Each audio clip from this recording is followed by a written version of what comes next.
Hello students, good morning.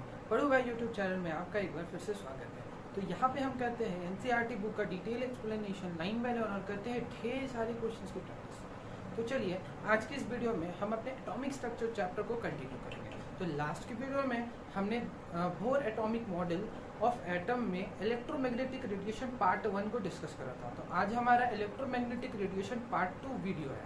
तो आज की इस वीडियो में हम जानेंगे particle nature of electromagnetic radiations को।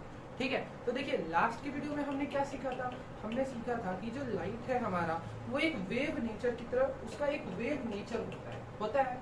ठीक है, देखो जब लाइट के ऊपर जब हम स्टडी कर रहे थे, लाइट को समझने के लिए जब हम स्टडी कर रहे थे, तो वहाँ पे लाइट को समझने के लिए कुछ एक्सपेरिमेंट्स किए गए। ठीक है, तो उनमें से कुछ एक्सपेरिमेंट्स डिफाइन हुए जब हम लाइट को एज अ पार्टिकल कंसिडर करते हैं, और उनमें से कुछ एक्सपेरिमेंट तब डिफाइन हो पाए जब हम लाइट को एज अ वेव कंसिडर करते हैं। ठीक है, तो लास्ट क्लास हमने पढ़ा था wave nature of particles, wave nature of electromagnetic radiation. तो आज हम सीखेंगे कि particle nature of electromagnetic radiation. तो देखिए हमारे पास ना कुछ एक्सपेरिमेंट मैंने लिख रखे हैं। ये जो कुछ एक्सपेरिमेंट्स हैं वो लाइट को एज अ पार्टिकल नेचर बताते हैं।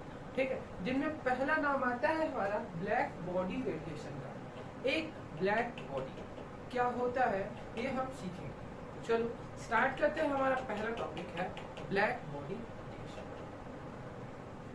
अब अपने next topic black body radiation को शुरू करते हैं। ठीक है, तो ब्लैक बॉडी रेडिएशन को समझने से पहले एक सिनेरियो अज्यूम करो। ठीक है, तो सपोज करो तुम अपने घर में मस्ती से बैठे हो, टीवी देख रहे हो। ठीक है, उधर से तुम्हारा भाई आता है, टीवी बंद कर दो। ठीक है, उसके बाद आपने टीवी ऑन किया, फिर आपका भाई है, फिर से टीवी बंद किया, फिर से आपने टीवी ऑन किया, फिर से आपका भाई आता है, फिर से टीवी बंद कर दो। ये चीज आपकी मम्मी देखे। अब क्या होगा? अब क्या होगा? तो अब आपकी मम्मी जाएगी आपके भाई के पास और उसको बोलेगी कि ये क्या कर रहे हो तुम, कब से देख रहे हो। ठीक है, और उसको ढेर सारा लंबा चौड़ा डांस देखने को मिलेगा। ठीक है, और फिर आपका भाई भी कुछ बोलेगा हो सकता है, और फिर उसको तेज चक्कर मिला। ठीक, यहाँ तक स्टोरी खत्म। अब इसके बाद आपका भाई बेचारा छोटा है ना, बेचारा बच्चा, वो सारा डांट अपने अंदर सहन करके वो चुपचाप मम्मी के पास से चला जाएगा, है ना, और एक कमरे में जा करके मन भर पड़ेगा। ठीक, यही होता है। अब सुनो उसके बाद क्या होता है। इसी तरीके से ना क्या होता है कि एक हमारा बॉडी ब्लैक बॉडी, जिसको हम नाक पुकार के बुलाते हैं। ठीक है, तो ये बॉडी का क्या खासियत है ना कि जब हम इसको लाइट के पास रखते हैं, ठीक है, तो जब हम इसको लाइट के पास रखते हैं तो लाइट से उसको जितना एनर्जी मिल रहा है, लाइट से उसको जितना एनर्जी मिल रहा है, वो सारे के सारे एनर्जी को अपने अंदर जोरदार एब्जॉर्ब करेगा। जैसे कांच का सारे के सारे एनर्जी को जोरदार तरीके से एब्जॉर्ब करेगा। ये हमारा बॉडी है। ये क्या करेगा, इसमें हम इसको लाइट के पास रखेंगे, सारा का सारा लाइट अपने अंदर एब्जॉर्ब करेगा।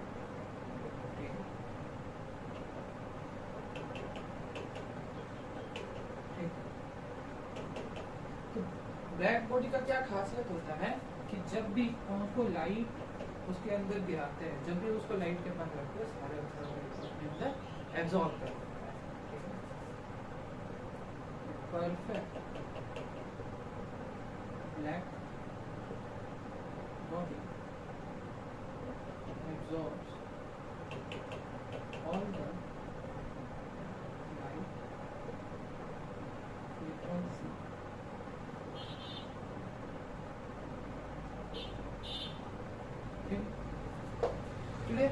ना। अब क्या होगा, अब आप गए अपने भाई के पास, वो बैठा बैठा रो रहा है कमरे के अंदर। ठीक है, आप उसको क्या बोले कि देखा मैंने बोला था ना कि मम्मी तुझसे प्यार नहीं करती है। अब वो और रोएगा। हाँ, अब तो पहले बेचारा रो रहा था, अब वो और चीख चीख करके रोएगा। राइट, तो अब क्या हुआ यहाँ पे, ये आपका ब्लैक बॉडी रहा। अब इस ब्लैक बॉडी को आप ना हीट कर, पहले क्या किया, पहले इस बॉडी को लाइट के पास ले गए, वो सारे के सारे लाइट को अपने अंदर एब्जॉर्ब कर। अब इस बॉडी को ले जाकर के आप हीट कर, ठीक है। तो अब ये क्या करेगा, ये जितने भी तरह के एनर्जीज लाइट से एब्जॉर्ब करके रखा हुआ है, तो सारा एनर्जी को अपने अंदर से एमिट करना स्टार्ट कर देगा, सारे एनर्जी को अपने अंदर से एमिट करना स्टार्ट कर देगा।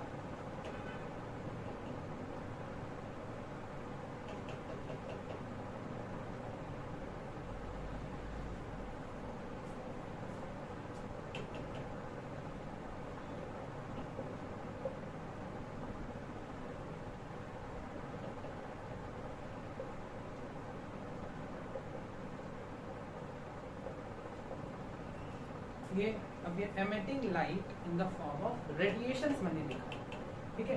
अब बताओ रेडिएशन, ये वर्ड मैंने पहले भी आपको पढ़ाया हुआ है, ठीक है। नहीं पढ़ाया तो सुन लो 2 मिनट। क्या है ना कि ये हमारा पिंटू,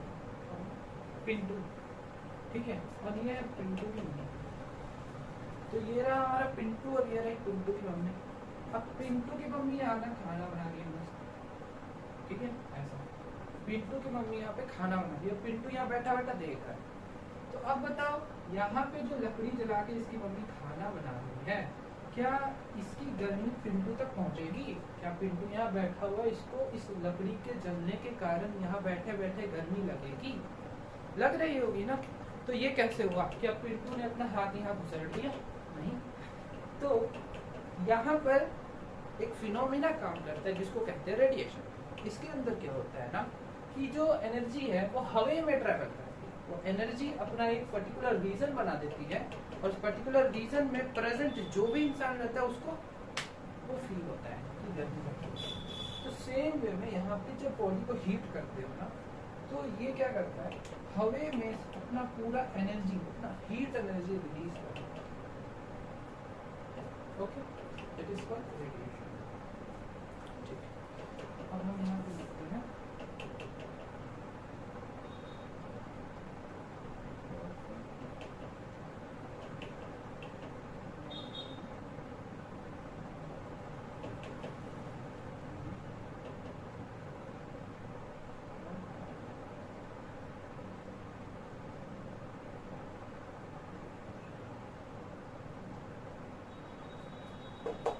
यहाँ तक क्लियर हो गया ना, बढ़िया से स्टोरी समझ गए। चलो आगे बढ़ते हैं।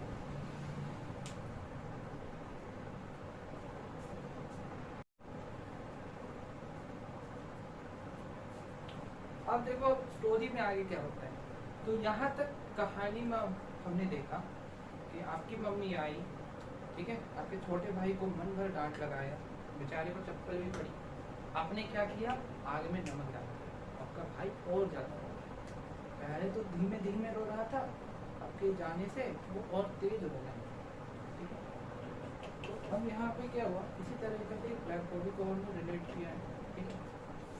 तो देखो सबसे पहले ये हम देखेंगे कि अब ये जो ब्लैक बॉडी हमारा लाइट रेडिएशन को अपने अंदर से क्या करता है, एमिट करता है। ये जो एनर्जी एमिट कर रहा है इसका प्लैंक ने एक फॉर्मूला, ये ब्लैक बॉडी का पूरा कहानी प्लैंक साहब का गढ़ा हुआ है, ठीक है। उन्होंने लाइट को एज अ वेव भी माना था, अब लाइट को एज अ पार्टिकल भी माना है, ठीक है।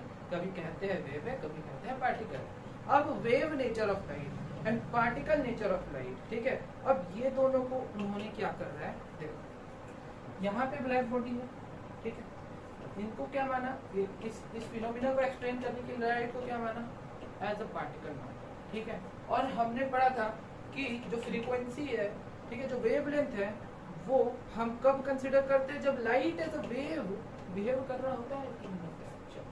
तो यहाँ पर जो एनर्जी एमिट हो रही होती है इसको प्लैंक ने बोला E is equals to H M, E is equals to H M, जहाँ पर ये होता है E बराबर एनर्जी है ना ऑफ लाइट, म्यू होता है हमारा frequency of light, frequency of light. अब देखो वेव और पार्टिकल नेचर को कनेक्ट कर दिया, म्यू होता है फ्रीक्वेंसी ऑफ लाइट। और याद करो हमने वेव नेचर ऑफ लाइट में म्यू का वैल्यू क्या पड़ा था, बता दो जरा। म्यू म्यू बराबर पड़ा था सी बाई लैम्डा, याद है किसी को? अभी तक हमारे पास 29 स्टूडेंट्स जुड़ चुके हैं, ठीक है। तो ये 29 स्टूडेंट्स है, हमारा रिक्वेस्ट है आपको वीडियो अच्छा लग रहा है तो वीडियो को शेयर कर दीजिए ताकि हमारा फैमिली और भी ज़्यादा बड़ा हो सके, हम और भी ज़्यादा स्टूडेंट्स की हेल्प कर सकें। यहाँ पे जो एजुकेशन मिल रहा है इसके लिए हम कोई चार्ज नहीं ले रहे हैं आपसे, बस हम चाहते हैं कि आप मन से पढ़ाई करें, ठीक है। चलिए स्टार्ट करते हैं वापस। अब देखो यहाँ पर ये जो म्यू है हमारे पास, ठीक है, ये इसका फॉर्मूला क्या पड़ा था? सी बाई लैम्डा पड़ा था ना। चलो यहाँ बात है, म्यू का फॉर्मूला पड़ा था सी बाई लैम्डा। ओके, तो यहाँ पे क्या म्यू का वैल्यू रख सकते हैं? चलो रख दिया, क्या बना?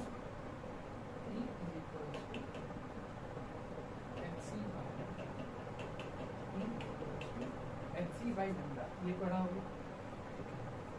तो जहाँ पे लैम्डा हमारा, बोलो बोलो फटाफट, क्या होता है? लैम्डा हमारा होता है वेवलेंथ ऑफ लाइट, म्यू होता है फ्रीक्वेंसी ऑफ लाइट, सी आपने जानते हैं speed of light, speed of light होता है 3 × 10⁸ मीटर पर सेकेंड, एच हमारा है प्लैंक्स कांस्टेंट जिसका वैल्यू होता है 6.626 × 10⁻34 जूल पर सेकेंड, -34 जूल पर सेकेंड, ठीक है। ये होता है प्लैंक्स कांस्टेंट का वैल्यू, ठीक है।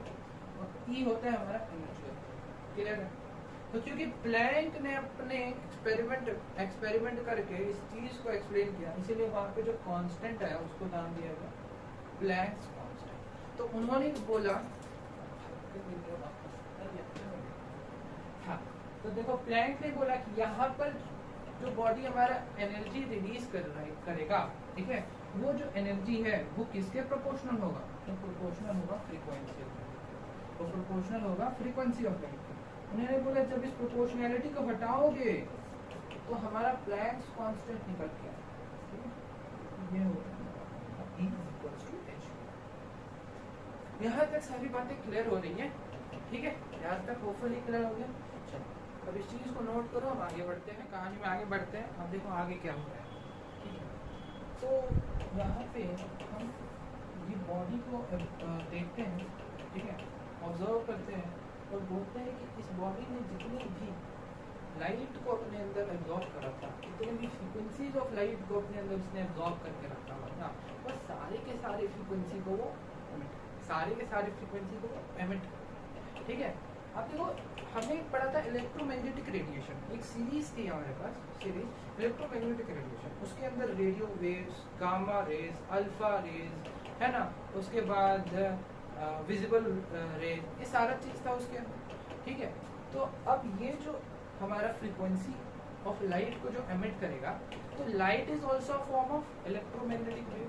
अब ये जो वेव होगा, हो सकता है वो यूवी रीजन में जाए, हो सकता है वो इंफ्रारेड रीजन में, हो सकता है वो विजिबल रीजन में। तो हम कौन से रीजन के फ्रीक्वेंसी ऑफ लाइट को देख सकते हैं? विजिबल रीजन के, हम फ्रीक्वेंसी ऑफ विजिबल रीजन के देख सकते हैं। तो हो सकता है जब ये बॉडी लाइट रेज एमिट कर रहा है in the form of radiation, तो वो पहले यूवी रीजन के एमिट कर रहा होगा, तो हमको नहीं दिख रहा होगा। फिर कुछ देर के बाद वो आया विजिबल रीजन के एमिट कर रहा होगा, तब हमको दिखा। फिर विजुअल रीजन खत्म हो गया तो उसके बाद फिर वो इंफ्रारेड इमिट कर रहा होगा, फिर हमको दिखना बंद हो गया। तो ऐसा नहीं है कि वो बॉडी लाइट रेज एमिट नहीं कर रहा है, ठीक है। इसका मतलब ये है कि अगर वो एमिट कर रहा है रेडिएशन, तो मे बी वो दूसरे रीजन की भी एमिट करे along with the visible region. Clear? ठीक। नाउ अब हम क्या देख रहे हैं कि अब ये सारे के सारे फ्रीक्वेंसीज ऑफ लाइट को जिसने एब्जॉर्ब करा ये एमिट करेगा। तो अब हम क्या करते हैं ना, ग्राफ खींचते हैं, ग्राफ बिटवीन इंटेंसिटी। इंटेंसिटी क्या होता है? देखो, इंटेंसिटी वर्सेस वेव। मैंने इंटेंसिटी वर्ड को अभी इंट्रोड्यूस करा नहीं है, इसलिए आपको समझ में नहीं आया, ठीक है। तो अब देखो यहाँ पर हमने अभी ड्रॉइंग किया था कि पिंटू है, पिंटू का मम्मी खाना बना, ठीक है। पिंटू बैठ के देख रहे हैं, तो पिंटू पे हमने से रोटी बेल रही थी, पिंटू पे हमने से रोटी बेल रही थी। अब क्या हुआ कि गलती से पिंटू की मम्मी का बेलन पिंटू के पैर पे गिर गया। अब पिंटू बेचारा, ठीक, बोलता है मम्मी बहुत इंटेंस पेन हो रहा है। क्या बोला? वर्ड क्या यूज करा? मम्मी बहुत इंटेंस पेन हो रहा है, मतलब जोरदार, उसका जो पेन है बहुत ज्यादा है, ठीक है, वो अमाउंट को बता रहा है। मतलब यहाँ पे हम वेवलेंथ एंड उसके अमाउंट को हम स्केच करें। ठीक है, ये हमारा वेवलेंथ है जिसके कोरस्पॉन्डिंग अलग अलग फ्रीक्वेंसी का लाइट एमिट होगा। अलग ये जो हमारा वेवलेंथ है इसके कोरस्पॉन्ड अलग अलग लाइट एमिट होगा जो कि अलग अलग कलर शो करे। ठीक है, ओके। तो अच्छा, ये वाला फॉर्मूला से हम क्या देखते हैं कि अगर वेवलेंथ बढ़ जाएगा ना तो फ्रीक्वेंसी कम हो जाएगी, वेवलेंथ बढ़ जाएगा तो फ्रीक्वेंसी कम हो जाएगी, फ्रीक्वेंसी बढ़ जाएगा तो ठीक है। इधर से इधर क्या हो रहा है, वेवलेंथ बढ़ रहा है, मतलब वेवलेंथ इधर से इधर बढ़ रहा है, मतलब यहाँ से यहाँ क्या हो रहा है, फ्रीक्वेंसी घट रहा है। इधर में हम लिखते हैं इंटेंसिटी। ठीक, तो हम दिखाएंगे कि स्टार्टिंग में क्या हुआ कि स्टार्टिंग में हमारा छोटा भाई बहुत कम रो रहा था, धीमा धीमा रो रहा था। तो स्टार्टिंग में इसका जो है धीरे धीरे उठे, फिर जैसे आप गए एकदम से ऊपर उठ गया, फिर वो धीरे धीरे उसकी मम्मी शांत करवाई, तो धीरे धीरे ये हुआ टेम्परेचर T1 पर। जब टेम्परेचर T2 पे देखेंगे तो कुछ इस तरीके से ऑब्जर्वेशन मिलेगा। इसका क्या मतलब हुआ, देखो इसका ये मतलब हुआ, ये है हायर टेम्परेचर T2 पे, T2 को हम ज़्यादा मानते हैं T2 पे। ठीक, अब देखो ये ग्राफ क्या बता रहा है। ठीक है, तो ये ग्राफ ये बता रहा है कि जब हम किसी भी बॉडी को हीट करते हैं, जब भी हम किसी भी बॉडी को हीट करते हैं तो उसके अंदर से लाइट एमिट हो रहा होता है। फॉर एग्जांपल हम कंसीडर करते हैं आयरन, हम आयरन बार लिए उसको हीट किया, तो एट लोअर टेम्परेचर वो क्या करेगा, रेड कलर शो करेगा। एट लोअर टेम्परेचर वो रेड कलर शो करेगा। फिर से हीट किए तो फिर से उसका हीट किए तो और टेम्परेचर रेज किया तो वो ब्लू कलर शो किया। वो क्या किया, ब्लू कलर शो करता है। तो लोअर टेम्परेचर पे रेड कलर और हायर टेम्परेचर पे ब्लू कलर, ये हमको ऑब्जर्वेशन। तो रेड कलर का हमको पता है कि फ्रीक्वेंसी, सॉरी रेड कलर का हमको पता है वेवलेंथ काफी ज्यादा है। तो रेड कलर के लिए हम क्या लिखे, higher wavelength, higher red colour का वेवलेंथ काफी ज्यादा है। ठीक, और ब्लू कलर का वेवलेंथ काफी कम है, इसका वेवलेंथ जो है इसका लोअर वेवलेंथ। ठीक, अब देखो एट लोअर टेम्परेचर वो क्या होगा, higher wavelength, at lower temperature वो हायर वेवलेंथ का फ्रीक्वेंसी, हायर वेवलेंथ का लाइट को एमिट करेगा। ठीक है, एट लोअर टेम्परेचर वो हायर वेवलेंथ का लाइट को एमिट करेगा, एट हायर टेम्परेचर वो लोअर वेवलेंथ का लाइट को एमिट करेगा। क्लियर है यहाँ तक? ठीक है, तो अब क्या होता है कि अब इस पे हम ग्राफ बनाते हैं। ग्राफ में हम क्या देखते हैं, जैसे जैसे हम वेवलेंथ को बढ़ा रहे हैं और वहाँ पे हम लोग हीट कर रहे हैं तो एक पर्टिकुलर फ्रीक्वेंसी का लाइट यहाँ पे जाता है। एक पर्टिकुलर फ्रीक्वेंसी का लाइट रेज यहाँ पे जाता है। ठीक है, और यहाँ पर भी एक पर्टिकुलर एट हायर टेम्परेचर एक पर्टिकुलर फ्रीक्वेंसी का लाइट रेज हमारा जाता है। ठीक है, उसके बाद क्या हुआ, उसके बाद जैसे जैसे वो वेवलेंथ बढ़ा वैसे वैसे इसका इंटेंसिटी कम होने लगा, कम होने लगा। स्टार्टिंग में उसका इंटेंसिटी काफी ज्यादा था, फिर जैसे आप गए, आप उस अपने भाई को कुछ बोला वो और ज्यादा रोने लगा, तो उसका रोने का इंटेंसिटी काफी ज्यादा बढ़ गया। उसके बाद धीरे धीरे उसकी मम्मी शांत कर रही तो जैसे जैसे उसका वेवलेंथ बढ़ा, जैसे जैसे उसका वेवलेंथ बढ़ा है उसका इंटेंसिटी ऑफ रेडिएशन कम हो गया। ठीक है, इसका मतलब कि वो फॉर इंस्टेंस इस पर्टिकुलर पॉइंट पे क्या हो रहा होगा, इस पर्टिकुलर पॉइंट पे सपोज कर लो यहाँ पे हमारा है λ1 और λ1 कॉरस्पॉन्ड करता है सपोज कर लो ब्लू कलर को। तो इस टेम्परेचर T1 पे ये जो हमारा बॉडी है वो ब्लू कलर शो करेगा, क्योंकि इस टेम्परेचर पे ब्लू कलर का, ध्यान से सुनना, इस टेम्परेचर पे ब्लू कलर का वेवलेंथ ऑफ लाइट काफी ज्यादा हमारे पास है। इस टेम्परेचर पे ब्लू कलर का वेवलेंथ ऑफ लाइट काफी ज्यादा है, इसीलिए ये बॉडी हमारा T1 टेम्परेचर पे ब्लू कलर शो करेगा। इसका मतलब ये नहीं हुआ कि वो बॉडी सिर्फ और सिर्फ ब्लू कलर का लाइट को एमिट कर रहा है, ब्लू कलर का वेवलेंथ ऑफ लाइट को एमिट कर रहा है। यहाँ पे वो बाकी सारे वेवलेंथ ऑफ लाइट को एमिट कर रहा है, बट उसका इंटेंसिटी धीरे धीरे कम हो गया, इसीलिए वो कलर हमको ज्यादा विजिबल नहीं होगा, वो कलर हमको ज्यादा विजिबल नहीं होगा। ठीक है, अब हम क्या किए, टेम्परेचर को बढ़ा दिए। जब टेम्परेचर को बढ़ा दिए तो एक पर्टिकुलर वेवलेंथ मान लेते हैं लैम्डा 2, ठीक है, और ये सपोज कर लो ग्रीन है।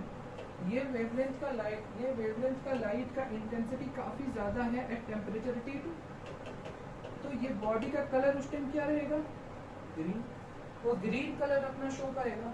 ठीक है, इसका मतलब कि एट टेम्परेचर T2 हम उस बॉडी को जब टेम्परेचर T2 पे हीट करते हैं तो वो बॉडी ग्रीन कलर शो करता है।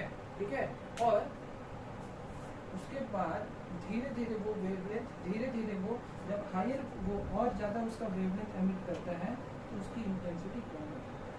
ठीक है, वहाँ पे जैसे वो शुरू में क्या हुआ, हमने उसको हीट करना स्टार्ट किया होगा। ठीक है, इसको और थोड़ा अच्छे से समझो, इसको और थोड़ा इस ग्राफ को अच्छे से समझो। ठीक है, स्टार्टिंग में हमने इस बॉडी को हीट किया तो उसमें से शॉर्टर वेवलेंथ के हमारे लाइट रेज है ना, शॉर्टर वेवलेंथ के लाइट रेज, तो थोड़ा थोड़ा वो ग्लो करना स्टार्ट। एक पर्टिकुलर पॉइंट पे ऐसा आया, ठीक है, सपोज करो ये और एक पर्टिकुलर पॉइंट पे एक ऐसा आया कि ऑरेंज कलर लैम्डा 1 जो कोई वेवलेंथ होगा, जो सपोज ऑरेंज कलर को करस्पॉन्ड करता होगा, वो बहुत ज्यादा रिलीज हुआ। तो अब ये बॉडी जो है वो ऑरेंज कलर का ग्लो करने लगा। अब धीरे धीरे वो ग्लो करना स्टार्ट हुआ, फिर ऑरेंज कलर का वो ग्लो करने लगा। ठीक है, फिर धीरे धीरे क्या हुआ, उसके अंदर से और ज़्यादा एनर्जी रिलीज हो रहा है, और ज़्यादा एनर्जी रिलीज हो रहा है। तो अब उसके वेवलेंथ, इधर में हम वेवलेंथ देख रहे हैं। ठीक है, तो इधर अब ज़्यादा और ज़्यादा एनर्जी रिलीज हो रहा है, तो वेवलेंथ इधर से हम बढ़ रहे हैं, तो और ज़्यादा हायर वेवलेंथ का अमाउंट धीरे धीरे कम तो ग्लो धीरे कम होता गया। इसका मतलब ये नहीं हुआ कि ये जो शॉर्टर वेवलेंथ का जो है लाइट को अब ये एमिट करता है, लेकिन उसका ग्लो एकदम कम हो, तो ग्लो एकदम कम होता है। ठीक है, अब देखो जैसे कि घर में कोई चीज जलाते हो तो वो पहले एकदम रेड हो जाता है, रेड है ना, कोई भी चीज उसको ऐसे जला दो। ठीक है, इनफैक्ट जब माचिस ही कंसिडर करो, उसको ऐसे जलाओ, वो जलेगा, उसमें से बहुत ज्यादा लाइट एमिट करेगा, येलो कलर का दिखेगा, मतलब उस पर्टिकुलर टेम्परेचर पे येलो कलर का उसका वेवलेंथ काफी ज्यादा एमिट हो रहा होगा, मैक्सिमम कभी वो येलो दिख रहा है। उसके बाद वो जब बुझ जाएगा तो एकदम वो उसमें से दिखेगा नहीं कोई भी लाइट आ रहा है, लेकिन उसको टच करोगे तो वो गर्म रहेगा। मतलब क्या, वो एनर्जी को एमिट कर रहा है, लेकिन वहाँ पे उसका इंटेंसिटी बहुत लो हो गया है, इंटेंसिटी बहुत लो हो गया है। ठीक है, होपफुली ये वाला चीज आपको क्लियर हो गया होगा, ब्लैक बॉडी। ठीक है, चलो कुछ और हम देखते हैं यहाँ पे ब्लैक बॉडी के अंदर। ठीक है, इसे नोट कर, यहाँ तक हमने ब्लैक बॉडी को समझ लिया। ठीक है, तो चलिए अब हम देखते हैं कि अगर हम रियल लाइफ में किसी ब्लैक बॉडी को देखते हैं तो हमें क्या ऑब्जर्वेशन मिलते हैं।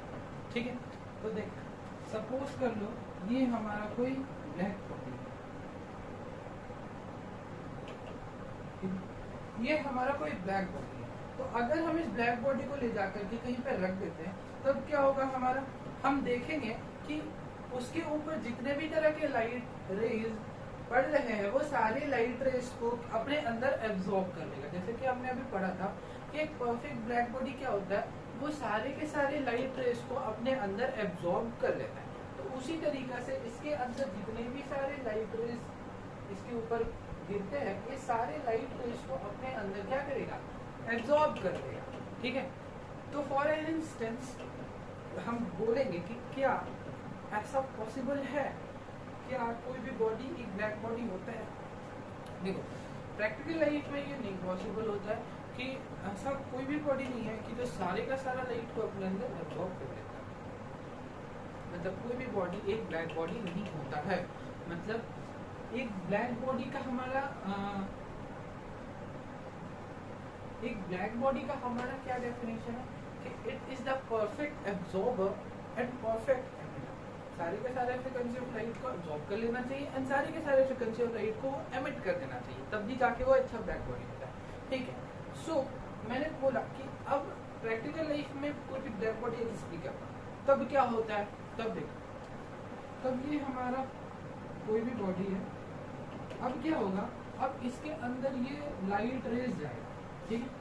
अब इसके अंदर ये अब क्या होगा, इसके ऊपर जो लाइट रेज पड़ेंगे वो क्या हो सकता है, वो या तो इससे पास आउट हो जाएगा, ठीक है, या तो इससे पास आउट हो जाएगा। दैट मीन्स जो भी लाइट रेज इसके पड़ी इसके अंदर से होकर के निकल गई, ठीक है।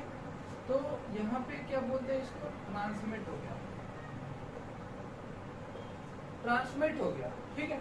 और कुछ अमाउंट ऑफ लाइट को इसने क्या किया है, कुछ अमाउंट ऑफ लाइट को इसने अपने अंदर एब्जॉर्ब किया, तो कुछ एनर्जी एब्जॉर्ब करी, कुछ एनर्जी एमिट करी, और कुछ एनर्जी को इसने क्या किया, रिफ्लेक्ट कर दिया, कुछ एनर्जी को इसने क्या किया, रिफ्लेक्ट कर दिया। तो कुछ एनर्जी एब्जॉर्ब करी, कुछ एनर्जी रिफ्लेक्ट करी, कुछ एनर्जी ट्रांसमिट करी, ठीक है।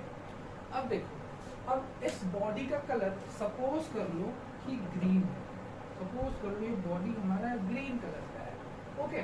तो क्या होगा, ये बॉडी क्यों ग्रीन कलर का दिख रहा है, क्योंकि इसने इस ग्रीन कलर के लाइट को रिफ्लेक्ट कर दिया, इस ग्रीन कलर के लाइट को रिफ्लेक्ट कर दिया, और बाकी सारे एनर्जी, बाकी सारे लाइट एनर्जी को एब्जॉर्ब कर लिया। ट्रांसमिटेड लाइट हम नेग्लिजिबल मानते हैं,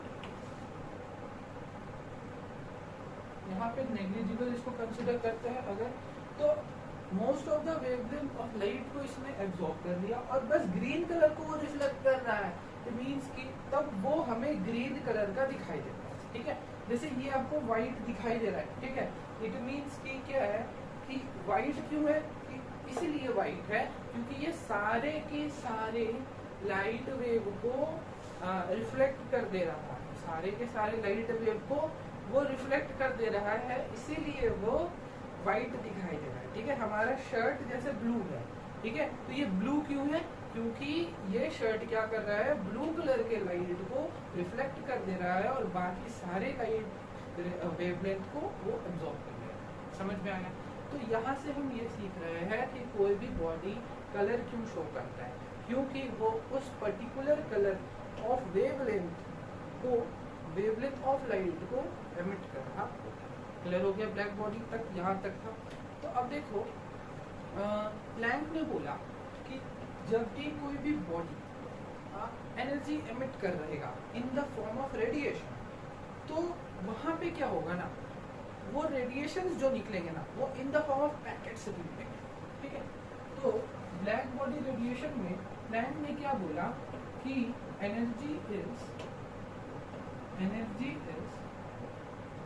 emitted in the form of radiation, energy is emitted in the form of radiation। और ये जो रेडिएशंस होगा ना, ये क्या होगा, ये डिसकंटिन्यूअस होगा, ये क्या होगा, ये डिसकंटिन्यूअस वे में एनर्जी को एमिट करेगा।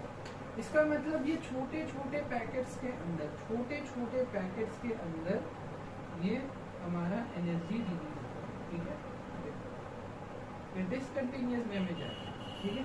छोटे छोटे पैकेट में इनरेगुलर वे में जा रहा है, बट एनर्जी दो पैकेट्स के बीच का टाइम इंटरवल बहुत कम है, तो लग रहा है कि वो लाइट रेज हमारा कंटिन्यूअस है, बट एक्चुअल में क्या है, वो डिसकंटिन्यूअस है। तो उन्होंने बोला कि कोई भी ब्लैक बॉडी है हमारा, वो लाइट रेज को एमिट करेगा, तो एनर्जी को एमिट करेगा in the form of radiations, और हर रेडिएशंस, वो जो रेडिएशन है वो in the form of packet release हो रही होगी। अब वो एक पैकेट ऑफ एनर्जी, ये जो हमारा ये एक पैकेट ऑफ एनर्जी है, ये हमारा अब एक पैकेट ऑफ एनर्जी है, इसका क्या नाम दिया गया, इसका नाम दिया गया क्वांटा, इसका क्या नाम दिया गया, क्वांटा। अब ये एक पैकेट ऑफ एनर्जी को क्या बोलते हैं हम लोग, क्वांटा। बट क्योंकि ये चीज जो है वो लाइट से रिलेटेड है, तो इस for the case of light उसको क्या नाम दिया गया, फोटोन। क्या नाम दिया गया, फोटोन। तो अब इस एक फोटोन का एनर्जी को किससे रिलेट किया गया, E is equal to H mu. तो ये जो हमारा प्लैंक ने जो फॉर्मूला दिया था E is equal to H mu, ये क्या बताता है, बेसिकली ये बताता है एनर्जी ऑफ वन फोटोन। ये क्या बताता है, एनर्जी ऑफ वन फोटोन। तो अब इस एक फोटोन का एनर्जी क्या हो गया, एच म्यू। तो सपोज कर लीजिए कि यहाँ पे हमारे पास ये जो लाइट रेज आया उसके अंदर 1 2 3 4 5 6 7 8 9 10 11 फोटोन इसने रिलीज किया। तो इसके अंदर कितना एनर्जी आया? इसके अंदर आया 11 hν। क्लियर है? क्लियर? ठीक है। सो यहाँ पे प्लैंक ने लाइट के बारे में, लाइट के पार्टिकल के बारे में एक ब्लैक बॉडी रेडिएशंस के प्रैक्टिकल मीन्स से उसे एक्सप्लेन किया। नेक्स्ट हम इसके पार्टिकल नेचर को समझेंगे कि लाइट का पार्टिकल नेचर होता है। उसको समझने के लिए हम एक और एक्सपेरिमेंट करते हैं जो कि है फोटो इलेक्ट्रिक इफेक्ट। तो नेक्स्ट अब हम फोटो इलेक्ट्रिक इफेक्ट पढ़ेंगे, ठीक है। उसके बाद